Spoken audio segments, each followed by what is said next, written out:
É que você começou a falar da questão das frequências, não é?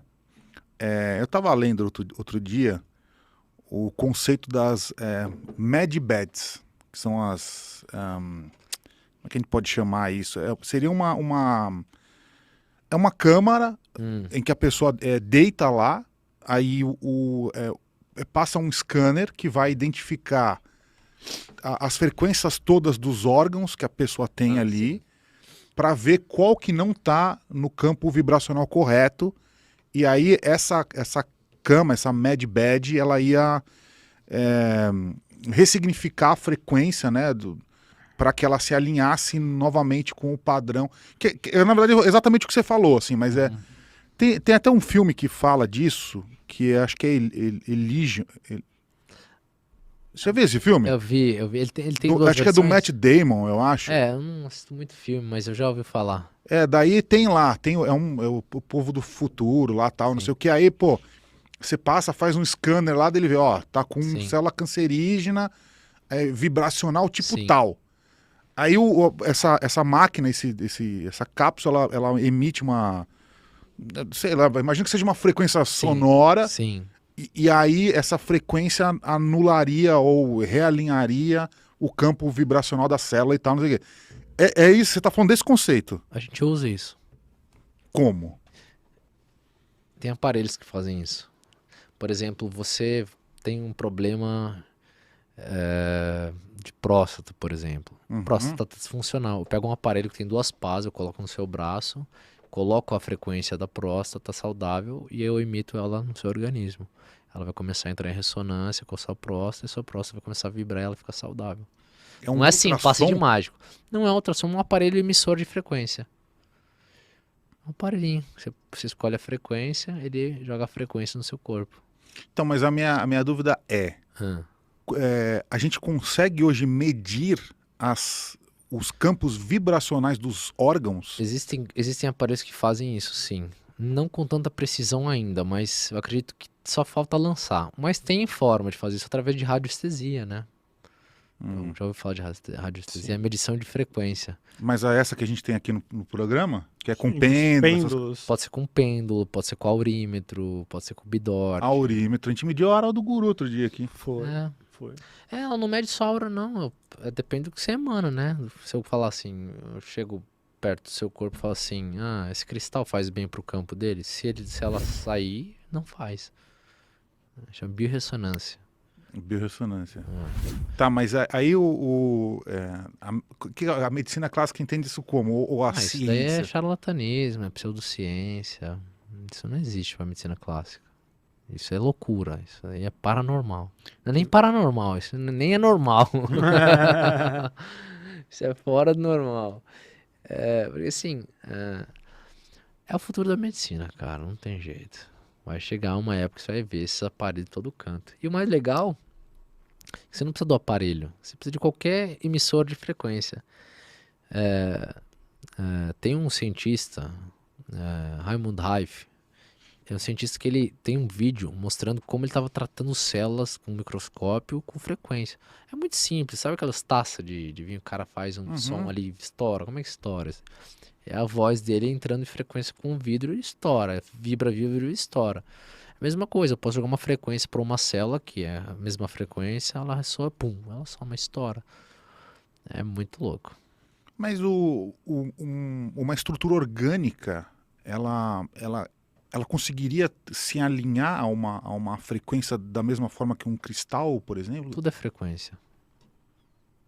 Não. Vamos lá. Do que é feito o vidro, vai? De carbono, nitrogênio, de átomos. E a organela ali, ou a célula, ela é feita do quê? De núcleo, de ribossomo, lisossomos, de estruturas que são feitas de átomos também. Tudo é energia, tudo é frequência. Mas uma célula cancerígena, Sim. por exemplo, segundo essa visão, ela estaria com um campo vibracional alterado, ela estaria, sei lá, 40 Hz, seria o padrão de uma célula saudável, ela teria, sei lá, 120 Hz, vamos supor. Sim. Aí ela vira uma célula cancerígena. Daí a gente teria um aparelho que ia emitir uma frequência Uhum. que ela ia realinhar aquela célula à frequência original dela. Sim. Então ela poderia, ou sei lá, ela poderia se dissolver, no caso, porque daí ela não teria talvez essa propriedade elástica de vibrar em frequências tão distantes, não é? Uhum. Ou ela poderia se reorganizar numa célula Normal. saudável. Uhum. A ideia é isso, né? Aí o pessoal pensa, se fosse assim ninguém tinha câncer.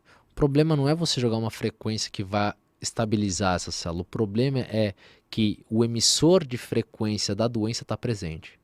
Que é o próprio emoção espiritual do Exatamente. humano que está ali. Isso aí, Ale. Aham. Por isso que não adianta ficar jogando frequência. Se o que está causando a disfunção da frequência original está presente. É mais que não adianta nada você ganhar mais se está gastando tudo que você ganha. Você ganha, mas tô ganhando mais, mas tá gastando tudo que você ganha. Então o problema é gastar tudo que você ganha. Você entendeu? É a mesma coisa o câncer, ou qualquer doença, né? Ela tá gerando uma disfunção no seu organismo. Você pode colocar melhor tratamento. Se o que tá causando o câncer tá presente, não tem como você resolver isso. Aí você usa químio, você usa químio para matar aquela célula. Mas o que estimulou a formação dessa célula tá presente, vai estimular a formação dessa célula novamente. Tá, então você está querendo dizer então que toda a origem de uma doença ela parte do campo emocional psíquico daquela entidade humana viva De uma forma resumida, sim. e da forma completa. De forma completa, a gente vai ter que falar de vários aspectos, né? Hum. Antes da matéria ser do jeito que ela é a consequência de uma vibração. Se eu mudo a vibração de uma estrutura, muda o aspecto dela. A água, o cristal de água. Você já viu aquele vídeo do Dr. Masaru Emoto? Que ele pega um microscópio, né? Ele observa a estrutura da água em diversos ambientes. E ela muda o cristal da água. Ele colocou num lugar que está sendo feita uma oração, ela fica bem bonitinha. Se ele coloca num lugar que tem palavras pessoal xingando, ela muda de estrutura. Uhum. Da mesma forma, como tudo é feito de água, a água é elemento do seu corpo, se você muda a forma que essa estrutura da água tá, você muda a estrutura toda. Se muda a unidade, você muda o coletivo. Então, de uma forma resumida, é isso, né? Lógico. E aí eu volto. E você quer mais de uma outra forma entender a relação da psique com a realidade? Por exemplo, eu falo pra você, vamos supor que você é diabético, tá? Eu falo, pô, Ale, você tem que parar de comer açúcar, cara. Açúcar. Você acha que o diabético não sabe? Ele sabe, mas ele faz. Por quê? Porque o problema não é ele saber qual o comportamento certo. Ele tem que mudar o sentimento que gera o comportamento. Porque como é que funciona a PNL que você falou? A realidade é fruto do comportamento. Trabalho ganha dinheiro, não trabalho não ganha dinheiro. Mais ou menos assim, resumidamente. Então a realidade é fruto do comportamento. E o comportamento é fruto do meu sentimento. E o sentimento é fruto das minhas crenças, a forma que eu enxergo a vida. Então, não adianta nada ficar atuando no nível de comportamento se o seu problema está a nível de sentimento e de crença. Por isso que a gente tem que trabalhar em cima da sua crença, do seu campo eletromagnético, para assim você mudar seu comportamento e assim, consequentemente, você mudar a realidade. Por que as pessoas não conseguem emagrecer e ficarem magras? Porque ela faz tudo para emagrecer. Fecha, costura a boca, ela emagrece. Só que assim que abriu a boca, volta a engordar. Por quê? Porque o problema não é o comportamento, é o sentimento que faz ela se comportar daquela forma. Então, de certa forma, sempre você tem que atuar a nível do campo eletromagnético, ou da aura da pessoa, ou por aí vai, parte espiritual da pessoa, né? E eu entendi isso nesses 8 anos atendendo mais de 15 mil pessoas. Isso foi 15 mil pessoas no tete a tete, fora os alunos que a gente tem em cursos, né? Eu estudando, um livro daqui não tem isso nítido, você tem que estudar várias coisas para você enxergar essa linha de raciocínio. E traduzir isso para a medicina é revolucionário, cara. É revolucionário. Então, por isso que não adianta eu ficar falando para você mudar. Para de comer porcaria. Por que você come essa porcaria? Que sentimento que você